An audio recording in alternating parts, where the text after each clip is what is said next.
شنه شنه رو بیٹا 2 منټه شنه عارفه ډیپ سي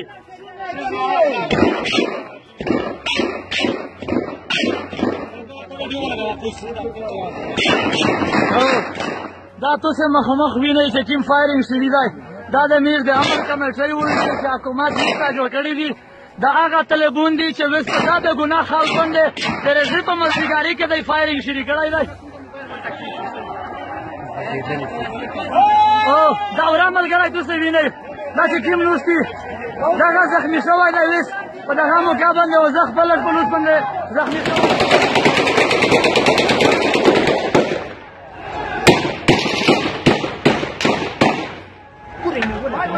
ماما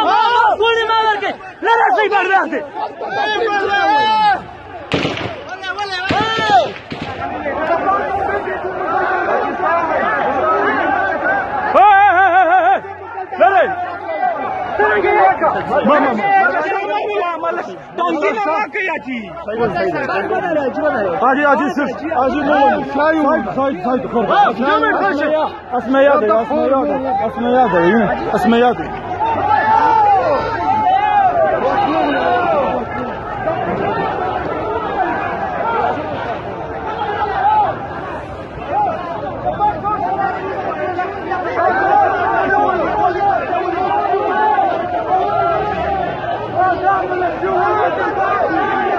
نه ملشون د غرو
شرم شو الكاسكون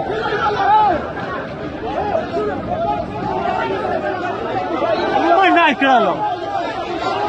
خوش ندر تا اذا ميجور سي كارور سيرا ابي تي ام الغري كارور سي دا بي تي ام طول ملغري كارور سي ما زاي سالي تا دخل شو ولا بلوتو ولا تاون سالي همیشه بیتیم ملګری کارور سه یو لوټ یې ورته وویل ساړي ته ورسای ساړي ته دی خو کره راویست یاره خو چې ویست بیا یو ډاس ورشي بیا غونډ تر ته منډې وایي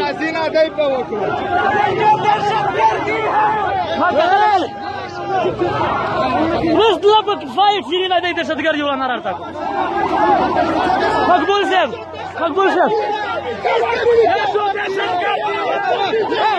تاسو وینئ چې آرمي ورسېده او ورسره اف سی پاک آرمي ورسېدله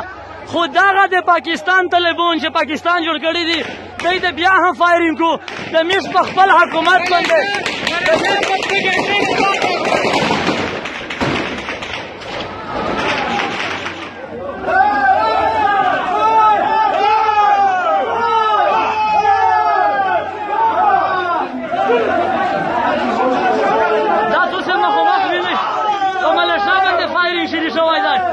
د طالبانو د لوسه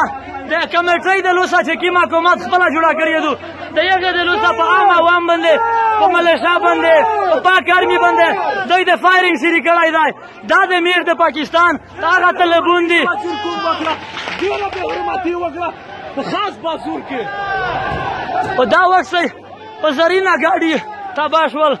ډېر ملګري زخمیون شول ډېر ملګري ولګېدل